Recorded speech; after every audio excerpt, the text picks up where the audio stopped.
자, 이제 김정현 한국사 봉투 모의고사 제8회로 들어갑니다. 8회면 딱 절반입니다. 16회 중에서요. 8회 했으니까 전반전 끝난 거예요. 곧 후반전 오겠지만 우리에게는 하프타임 자는 없습니다. 계속 가는 겁니다. 씩씩하게 1번으로 합시다. 휘리릭. 자, 1번입니다. 동해에 대한 설명으로 옳은 것을 모두 골라보자. 어느 나라요? 동해입니다. 여러 나라 중에서 동해 문제가 또 나왔군요. 가볼까요? 기억. 중대한 범죄자가 있으면 재가회의를 통해 엄격히 다스린다. 재가회의. 우리 짱들을 커라고 부른 나라가 어딥니까? 부여와 고구려는 커커커커 그랬었죠. 재가회의는 부여나 고구려에서 볼만한 얘기인데 이렇게 재가회의라는 단어가 딱 떨어지게 나온 나라는 고구려였습니다. 그죠? 니은 가축의 이름을 딴 마카, 우카, 쿠카, 저카 전부 다 역시 부여의 가들이었고요. 가축명을 띄고 있으면 사출도를 다스린다. 포인트. 요거 두 개는 각각 고구려와 부여. 디귿 다른 부족 생활권을 침범하면 노비. 다른 말로 생구라고도 한자로 표현됐었는데 소나 말로 변상한다. 어느 나라입니까? 동해의 풍습으로 뭐라 불러요? 이거를 책화라고 부르죠. 리얼 가족 중 누군가 죽으면 살던 집을 버리고 이사가는 풍습이 있었다. 이런 거 조금 놓치기 쉬운 세심한 풍습입니다. 물론 이건 지금도 우리가 그래요. 그죠? 누가 죽으면 아유 그러면서 떠나기도 하는데 이렇게 딱 표현이 이 문구가 나온 나라는 바로 동해입니다. 놓치지 마시고요. 동해에서는 살던 사람 중 누가 죽으면 이사가는 풍습이 있었단다. 기억해 두시고요. 미음입니다. 군장이 자기 부족을 다스렸으나 군장은 이제 당시 짱들을 일컫는 보통 명사로 보시면 되겠고요. 큰 정치 세력은 되지 못했기 때문에 왕을 뽑진 아니하였다. 왕은 없고 소국의 짱들이 모여있는 소국들의 연합이 바로 옥저와 동해의 모습이었죠. 우리 옥저동의 짱들 뭐라 불렀나요? 중국식으로 후, 읍군, 삼로 등으로 불렀단다. 요것도 기억해 두시고 우리가 놓치기 쉬운 것도 좀 많습니다. 앞서 나왔었는데 동해에서는 호랑이를 신으로 섬긴다. 제 토라 그런 거 했었죠. 호랑이 신으로 섬긴다는 얘기가 이번에 국가직에 나왔던데 이미 제가 작년 지방직에서 풀었던 내용입니다. 이 봉투 모의고사 작년 문제 똑같은 내용이 있었거든요. 이렇게 제가 언젠가 언급했던 내용들은요. 꼭 보면 시험 문제 사료로 딱 나오더라고요. 아마도 출제위원들이 저의 책을 보지 않은가 싶은 아름다운 추측을 해보면서 이번에도 아마 적중이 꼭 되겠죠. 믿음을 가지시고 한 문제 한 문제 풀어나가시기 바랍니다. 디귿 리을 미음 4번이 정답이 되겠습니다. 자, 다음 문제로 가볼까요? 2번 문항입니다. 다음은 삼국 통일 과정을 도식화한 것이다 돼 있는데 한번 읽어볼까요? 여제 동맹과 나당 동맹, 고구려 백제 동맹, 신라당 동맹 크로스. 무슨 외교? 십자형 외교라는 것이죠. 십자형 외교. 자, 당시 신라가 고구려와 동맹 맺을 때 실패했단 말이야. 그죠? 그러면서 고구려와 백제가 오히려 손을 잡고 신라를 압박하기 시작한단 말이죠. 신라는 결국 바다 건너 당에게 도움을 요청했는데 당이 들어줘 안 들어줘? 안 들어줬죠. 그래놓고 당나라가 지 혼자서 고구려를 공격하다가 졌단 말이에요. 무슨 전투? 안지성 전투에서.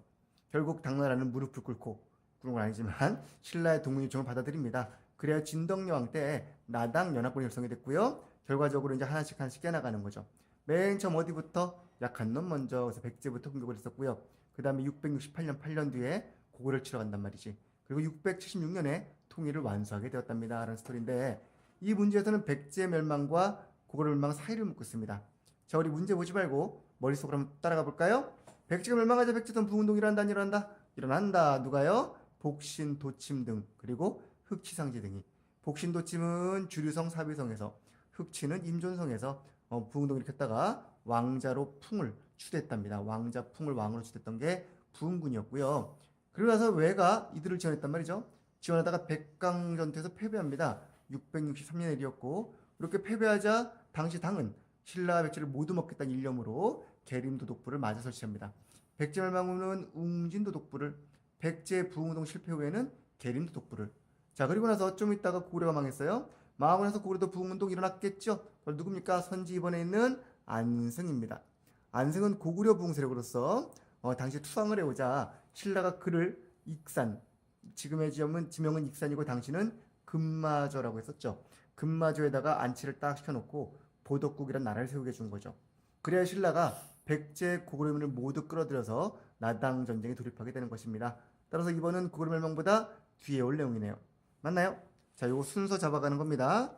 자, 그래서 이렇게 일단 고구려 부흥과 백제 부흥을 비교하시면서 안승은 고구려구나 잡아주시고 나머지 순서 가볼까요? 어떻게 됩니까? 4가 맨 처음, 그 다음에 1, 그 다음에 3 되겠죠. 할 수 있겠죠? 항상 삼국 문제는요, 순서 문제가 나오면 여러분이 연습 삼아서 1, 2, 3, 4 선지의 순서를 한번 잡으시는 것도 매우 유용한 훈련이 될 겁니다. 자, 다음 3번 문제입니다. 밑줄 친 국왕이 제했던 시기의 일로 옳지 않은 것은 되었죠. 정월에 누가? 비담과 염종이 앞머리를 싹 흩날렸던 비담이 난을 일으켰나봐요. 왕이 정치 못한다 그러면서 이내 어떻게 했답니까? 모반하여. 모반은 이제 난을 일으켰다는 얘기죠. 모의하여 반란한 겁니다. 군사 일으켰다가 결국 이기지 못했겠네요. 근데 그 와중에 이 왕이 돌아가십니다. 그 왕이 누굽니까? 선덕여왕이죠. 그리고 진덕여왕이 딱 즉위했었고 그 과정에서 비담의 난을 진압했던 게 바로 김유신과 김춘추 하여 그들이 진덕왕을 왕으로 딱 추다에 올리게 된 것이지요. 자, 선덕여왕이 제했던 시기의 일입니다. 향가를 모아 3대목을 이상에 남겨두고요. 첨성대, 황룡사 구충탑, 그리고 김춘추가 고구려에 도움을 청했던 일도 전부 다 선덕여왕 맞습니다. 그죠? 자, 3대목은요. 언제 만든 겁니까? 기억해주세요. 이거는요. 진성여왕 때, 신라 하대였던 진성여왕 때 누가? 각간, 무용, 그죠? 대구화상 등이 함께 했던 게 3대목이었습니다. 향가 집으로서 기억해둘 진성여왕 때 문화업적이므로 하나 정리해 주시기 바랍니다. 오케이. 다음 몇 번입니까? 1번입니다. 비담의 난을 딱 보고서 선덕여왕인 거 파악하시고 그리고 우리 정답은 1번인 거 체크하시고 그럼 되겠죠? 4번 문제입니다. 밑줄 친 왕에 대한 설명으로 옳은 것은 왕은 즉위 후 연호를 뭘로 만들었답니까? 이난. 끝났지 뭐 그죠? 이난 연호 누굽니까? 발해의 무왕이죠. 대응은요? 문왕이죠. 그쵸? 우리 알 수 있습니다. 발해는 연호만 가지고서 파악하시는 겁니다. 연호만 가지고 어느 왕인지 파악할 수 있도록끔 연호를 꼭 외워두시고요. 좀 더 읽어볼까요? 왕이 신하들을 불러 논의하기를 흑수가 처음엔 우리한테 길을 빌리더니 이제는 직접 딱 다이렉트 연결하는 거야. 당과 함께 우리를 앞뒤에서 치려고. 왕이 열받아가지고 안 되겠다. 아우와 외숙을 보내가지고 어디를 공격했답니까? 흑수 말가를 공격했다고 나오는 것이죠. 그죠? 흑수를 공격한다. 이걸 보고서 두 번째 포인트 잡을 수 있을 겁니다. 자, 당시 무왕입니다. 장문유를 보내 당의 떵조를 공격한다. 빙고. 그죠? 그 당시 무왕은요. 흑수도 공격했지만 발에도 저 당나라도 공격했단 말이야. 당나라 산둥반도의 떵조를 선제 공격했던 게 바로 무왕이었고 요서에서 당군과 격돌했다 이렇게 나옵니다. 답은 1번일 거고요. 자, 그 다음에 2번 오경 15부 62주 지방제도 언제입니까? 지방제도가 완비되는 거는 아무래도 체제를 정비한 다음이었겠죠. 어느 왕 때? 요거는 우리 선왕 때였고 상수리는 신라 얘기였죠. 그 다음에 신라도 개설, 신라 우호교를 언제입니까? 당과도 친해지고 신라도 친해진 건 어느 왕 때 가서? 문왕 때 가서 일이었죠. 맞습니까? 맞겠지요. 갑시다. 5번입니다. 다음 정을 편 인물의 건의를 받아 설치한 정책을 묻고 있습니다. 중국 제도를 따르지 않을 수는 없지만 그러나 맨 밑에 보니까 구태여 중국과 같이 할 필요는 없다. 중국 제도를 따르지 않을 수 없지만 구태여 중국과 함께 할 필요는 없다. 중간에 뭐 그 내용이겠죠. 뭐 어떤 거는 받을 수 있지만 사실상 이런 거는 받지 말자 그렇네요. 자, 이 인물이 누굽니까? 바로 최승로고요. 그죠? 최승로의 건의를 받아 시작한 거는 성종 때의 일이었겠죠. 자, 그 정책들 한번 찾아볼까요? 송에 삼성육부제를 중심으로 하는 중앙관제를 마련했다 돼 있는데 삼성육부는 당나라 거고요. 송이 아니라. 그죠? 송이 아니라 당나라 거고요. 우리 고려는 더군다나 삼성육부가 아니라 이성육부로 규합했었죠. 자, 2번입니다. 북쪽 국경일 때 천리장성을 쌓았다. 이거 언제입니까? 이거는 고란시장 맞고 나서였죠. 그죠? 현종 이후일 거고요. 덕종 때. 지배층의 위기수 성립하기 위해 백간의 공복지정 요거는 광종 얘기고요. 국자감 설치, 박사 파견, 유학교육진흥 전부 다 최승로의 의견인데 자, 여기서는요. 중국 제도를 따르긴 따르되 자주적인 측면이란 말이죠.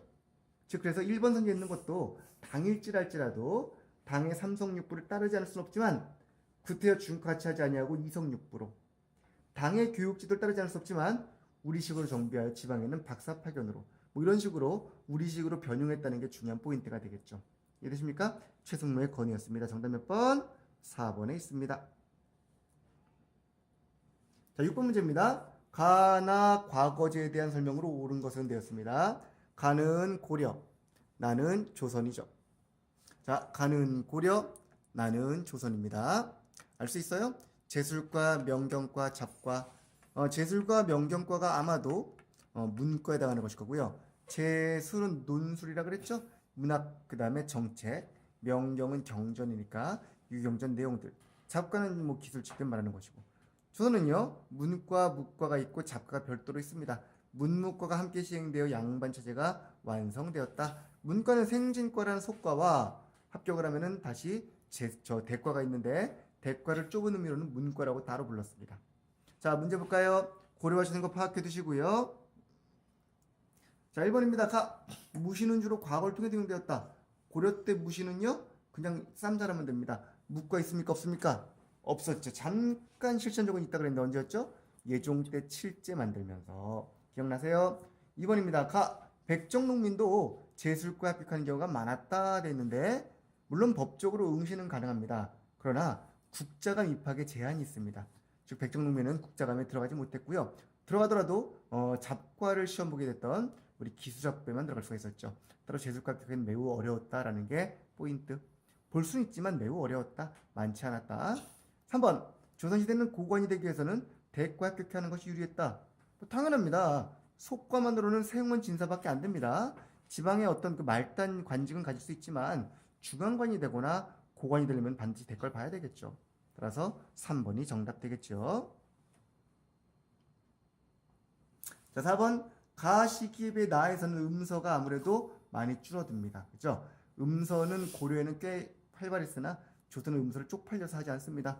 음서 출신은 누구나 다시 문과를 보는 게 일반적이었습니다. 따라서 나시기에는 음서를 통해 관리가 된 경우는 많지 않았다 해야 되겠죠. 7번입니다. 가나와 관련된 서술 내용입니다. 글자가 좀 작게 보이겠는데 한번 읽어보세요. 처음엔 이를 믿지 못했다. 왜? 귀신 같았거든. 그러나 차차 읽어보니까 이건 환이 아니라 성스러운 일이고 귀신이 아니라 진짜 신 같은 일이었단 말이야. 가시였단 말이야. 자, 넷째 줄 보니까 뭐라고 됐습니까? 김공의 국사란 세상을 바로잡을 책이니 크게 신이한 일로서 후세에 보여줄 일은 옳지 않다고 생각했나 봐. 김공이 누굴까요? 국사란 세상을 바로잡을 일이니 신이한 것들은 보이지 않는 게 좋을 것 같아 라고 생각했다는 그 김공은 바로 김부식 아니겠습니까? 마지막에 보니까 바로 이를 뭘로 썼답니까? 이런 까닭에 시를 지어 이를 기념한다 되어 있습니다. 시로 지은 책으로 처음에는 이 얘기를 믿지 못하다가 나중에 읽다 보니까 괜찮은걸? 김부식이 안 했지만 난 남겨야 되겠는걸? 했던 건 뭘까요? 바로 이규보의 동명왕편이죠. 그죠? 이규보의 동명왕편. 자, 이 동명왕편의 내용 하나 파악해 두시고 이해하십니까? 어떤 내용인지? 나와볼까요? 대개 옛 성인은 예와 악으로, 예, 악은 바로 유교의 덕목이죠. 나라를 흥성하게 하고 인과 의로, 역시 유교죠. 가르쳤으며 괴상한 일이나 난잡한 귀신, 뭐라고 불러 이거를요? 괴력 난신이라고 표현하죠. 은 적지 않았다는 겁니다. 그러나 왕들이 할 때는 반드시 신기한 일이 있단 말이야. 따라서 그런 걸 적어야 돼, 안 적어야 돼? 적어야 되죠. 마지막에 보니까 그러니 삼국 시조들이 모두 신기한 일을 하는 게 어찌 이상하겠는가 그러면서, 그쵸? 요거 오타 좀 잡아드릴게요. 괴상한 임이 아니라 일입니다. 그쵸? 쏘리. 자, 그래서 나는요 바로 어떤 책? 삼국유사 맨 앞에 기편을 달았던 이유를 적어놓은 겁니다. 삼국유사죠. 가는 동명편, 나는 삼국유사. 오케이. 둘 다 지금 어떤 책을 비판하고 있는 거예요? 김부식이죠.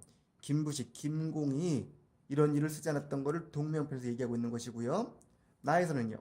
예, 악, 인, 의만 따지면서 괴력, 난신을 적지 아니했던 옛 성인 바로 김부식을 또 비판하고 있는 것이지. 나는 적겠다 그러면서. 오케이? 이해되십니까? 자, 요 두 개를 가지고 사료를 가지고 포인트 잡으시기 바랍니다. 자, 1번 우리 역사의 견을 중국과 대등하게 파악했단다. 아니죠. 가는요. 고구려 시인 동묘왕 얘기입니다. 중국사와 대등하게까지 본 건 아니고요. 고구려 시조 얘기를 적었을 뿐이라고. 1번은 바로 재앙운계에 대해서 낼 거예요. 2번 현존 최고의 기전체 역사서이다. 삼국유사는 기전체가 아닙니다. 본기 열전 따랐던 거는 삼국 사기획이고요. 삼국유사는 그냥 이야기 모음집이에요.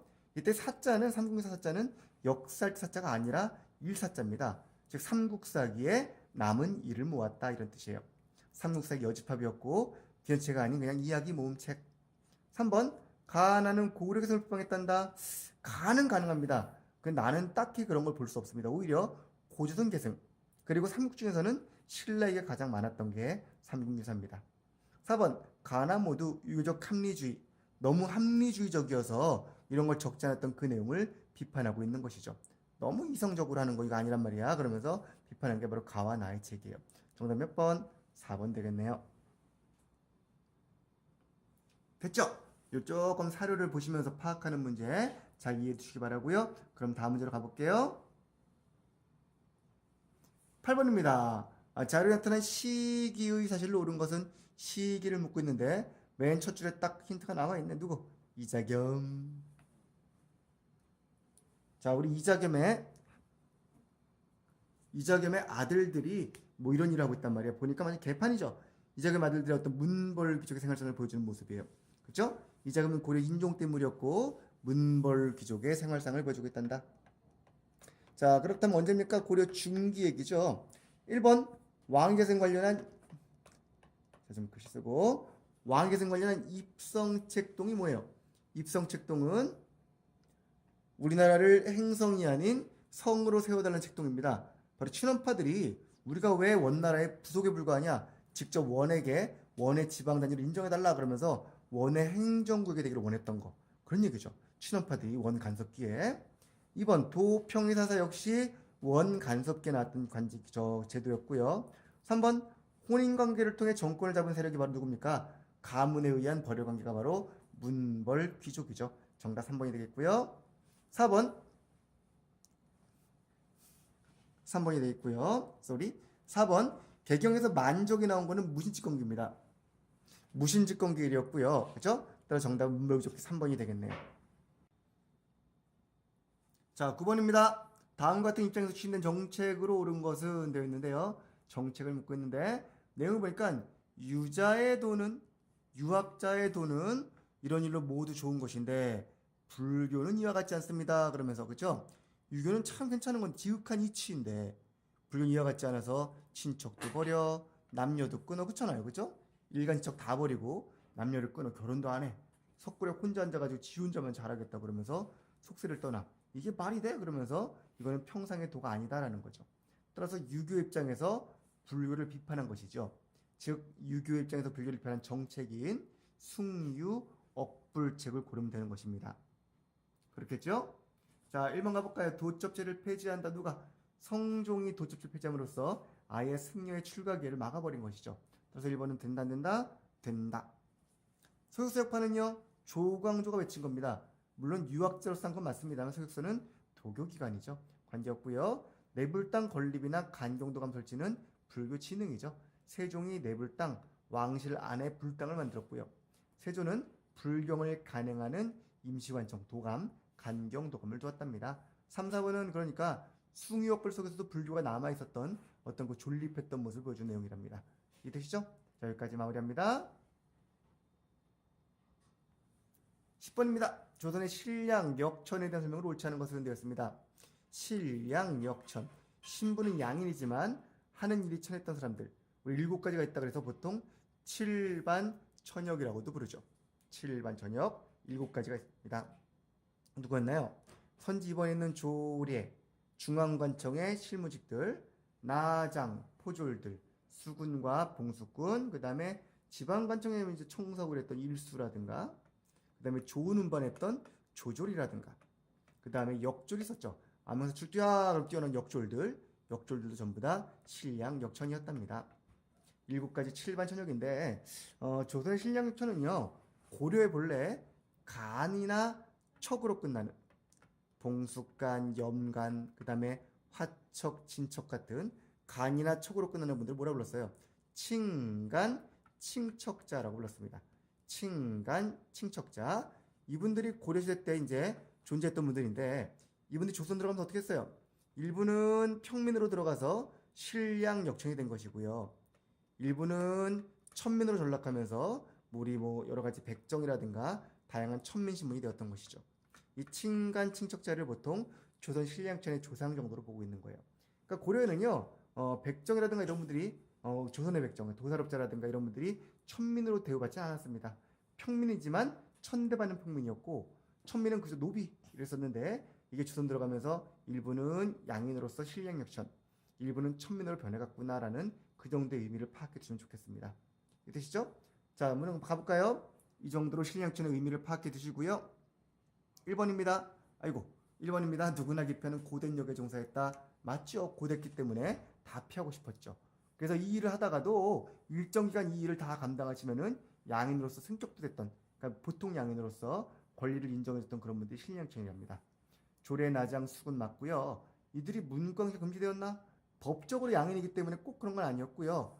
중서라고 불린 건 더욱도 아니죠. 중서는 중인들과 서울층을 말하는 겁니다. 이들은 양민 중에서도 가장 천시받았던 양민들을 말하는 거예요. 정답은 3번이다. 미리 나왔지만 알 수 있었죠? 좋습니다. 11번 문제입니다. 다음 상소문 중 밑줄친 제도를 묻고 있습니다. 자, 군주양문은 한갓 외우고 설명하는 게 아니야. 누구 양문이? 군주의 양문이. 그럼 어떡하는 거래요? 외우고 그냥 하는 게 아니라 날마다 선비들을 맞이하여 그들의 강론을 듣는 거지. 왜? 첫째, 어진 사대부를 만나기 위해서. 둘째, 환관, 첩관은 기양문 보내지 말라고, 시간을 뺏기 위해서 그런 겁니다. 게으르지 말라고. 이렇게 우리 이 제도의 의미가 첫째, 둘째 나와 있는데 한번 읽어두시기 바랍니다. 당시 사림들이, 사족들이 왜 왕한테 경연을 강조했는가? 첫째, 우리말 좀 들어 임마. 둘째는요? 둘째는 첩이나 환관과는 멀리 있다 하라는 얘기지. 그들과 함께하는 것은 왕권을 강화시키고 한편으로는 사대부의 말을 듣지 않는 계기가 되기 때문에 그렇겠죠. 자, 경연제도는 우리나라에서 고려부터 시행이 되었었죠. 고려부터 조선까지 쭉 있었던 왕과 신하 사이의 소통의 장소, 여론의 장소였답니다. 요거 경연이구나 파악하시고. 자, 1번 왕과 신하가 학문과 정책을 토론한다. 그렇죠. 2번 보문각, 학문을 보배로 여기는 집, 고려 예종 때 만든 보문각. 집현전, 어진 사람을 모아놓는 집. 홍문관, 학문을 넓히는 집. 전부 다 비슷한 이름이죠. 요거 전부 다 경연을 담당했던 기관들이고요. 세조 때 집현전 없애버렸습니다. 일시중지돼 있었죠.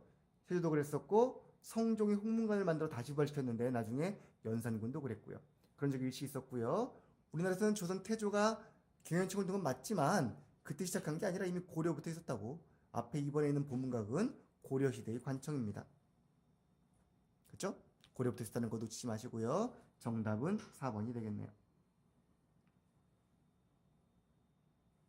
12번입니다. 다음 규약의 보급이 향촌사회 기준영향입니다. 맨 첫 줄 보니까 향촌 규약이라고 되어 있죠.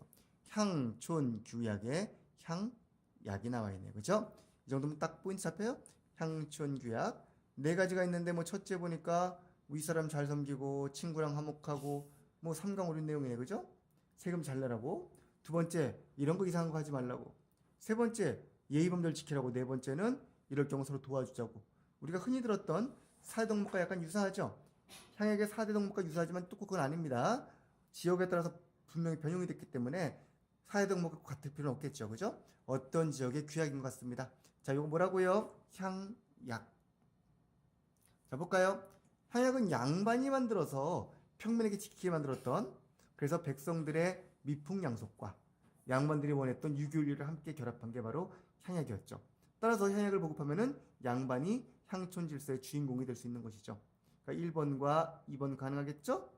3번에 보니까 양반이 외쳤던 유교윤리를 향촌사의 민들에게도 뿌린들에게 하는 거 가능한 얘기입니다. 그런데 4번에 있는 향도 둘의 개 등은 누가 하는 겁니까? 이거는 민들이 하시는 거예요. 민들이.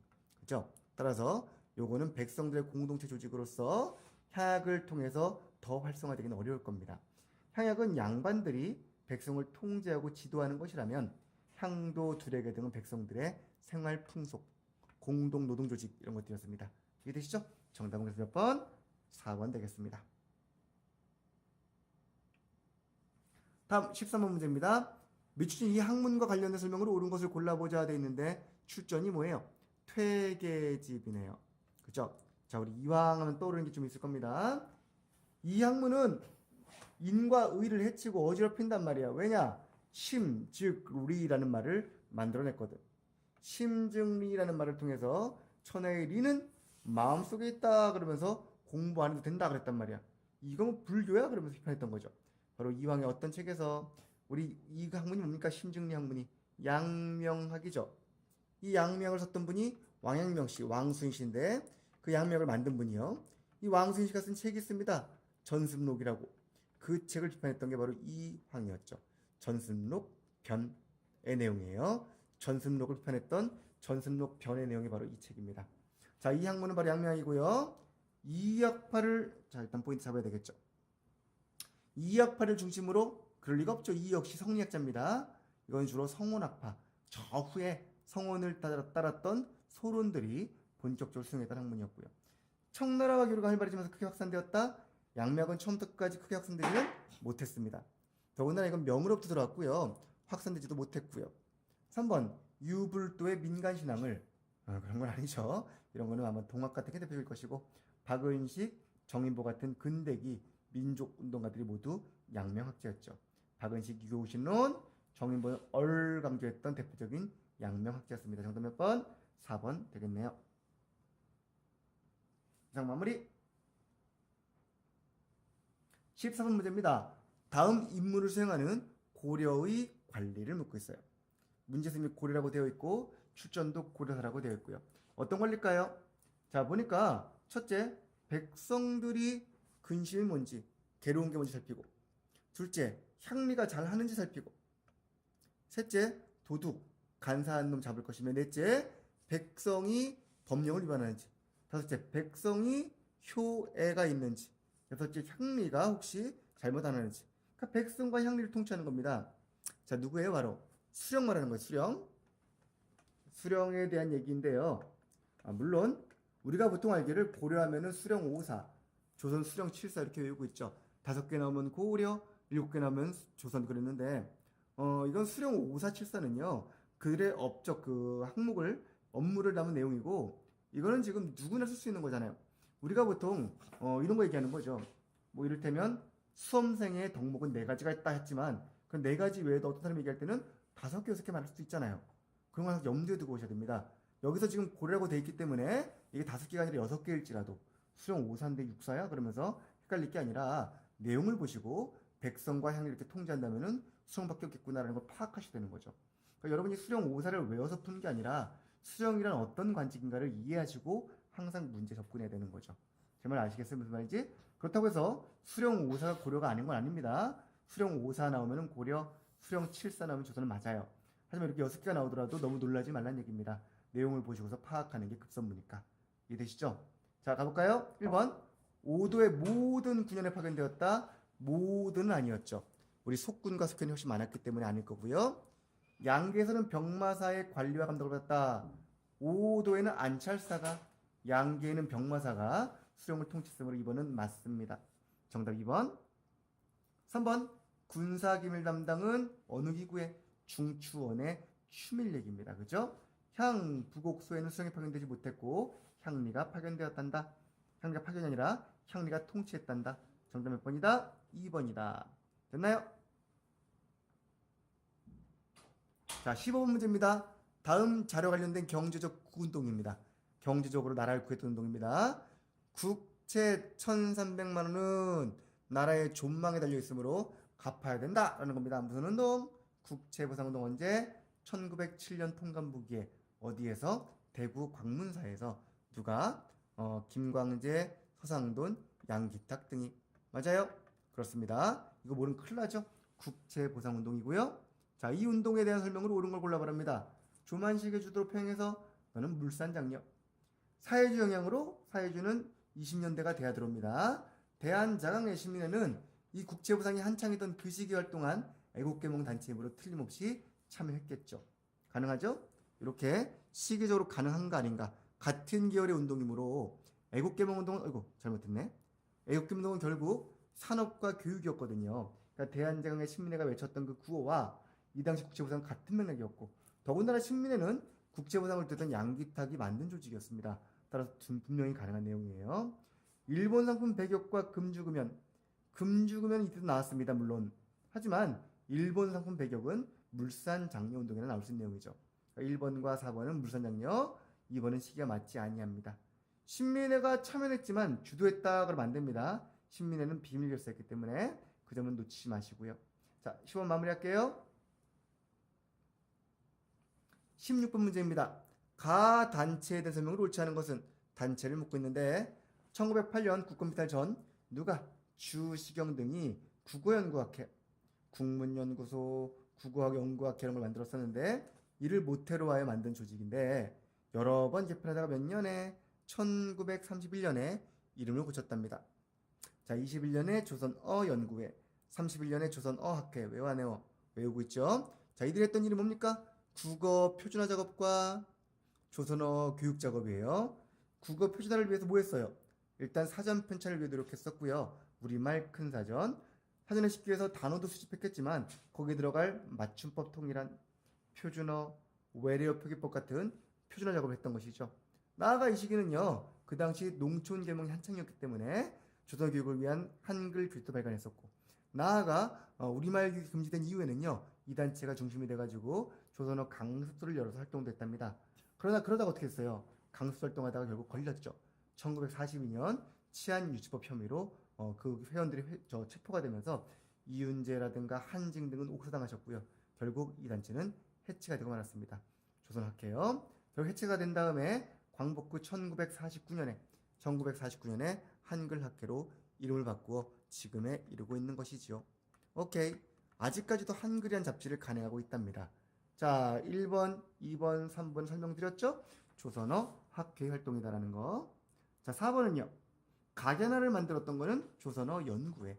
21년에 만든 조선어 연구회가 가계날도 만들었고 26년이었죠. 그리고 잡지 한글을 처음 창간했습니다. 물론 학회에서도 한글을 계속 속간합니다. 지금도 나오고 있으니까요. 하지만 창간한 건 누구? 조선어 연구회라는 것이죠. 17번 문항입니다. 가나 사이를 묻고 있네요. 20년대 무장수쟁은 순서 문제가 대부분입니다. 꼭 기억하세요. 가 보니까 일제가 마적단을 매수하여 훈춘에 있는 일본 영사관을 습격하라고. 무슨 사건? 훈춘 사건. 이를 계기로 만주 한군을 죽이고 또 나아가 이를 간도 출병의 구실로 삼았단다. 결국 이것 때문에 간도에 일본 군들이 막 들어오게 된 것이죠. 훈춘 사건으로 일본군이 막 들어오자 당시 쫓겼던 대한독립군과 그 다음에 북간도의 북무군 정사가 손을 잡고 여기에 의민단 등이 같이 연합해서 일주일 정도 일본과 싸웠던 청산 전투가 벌어집니다. 이 전투에서 우리가 앞서는 거죠. 일본 열받은 거죠. 그래서 간도 지역 주민을 다 죽이기로 했습니다. 이게 바로 무슨 사건? 간도 참변이에요. 이 참변 이후 독립군들은 전부 다 이제 근거지를 떠나서 저 위에 있는 밀산부로 올라갔습니다. 한흥동 밀산부에 가서 당시 대종교 총재였던 서일을 중심으로 어떤 군단을 대한 독립군단을 만들고 소련령이었던 자유시로 이동하게 됐던 것이죠. 자, 가와 나 사이니까 정답 몇 번? 3번에 있는 청산리 전투가 답이 되겠죠. 자, 1번 삼부 성립은요. 자유참변 이후의 모습이고요. 2번은 1930년대 모습이라 그랬죠. 4번은요. 여기 바로 미스협정. 삼부가 결성되자 일본군은 만주 군벌과 결합을 맺어가지고 미스야 협정을 25년에 체결하고 결국 우리 독립군을 잡아서 색출하기 시작합니다.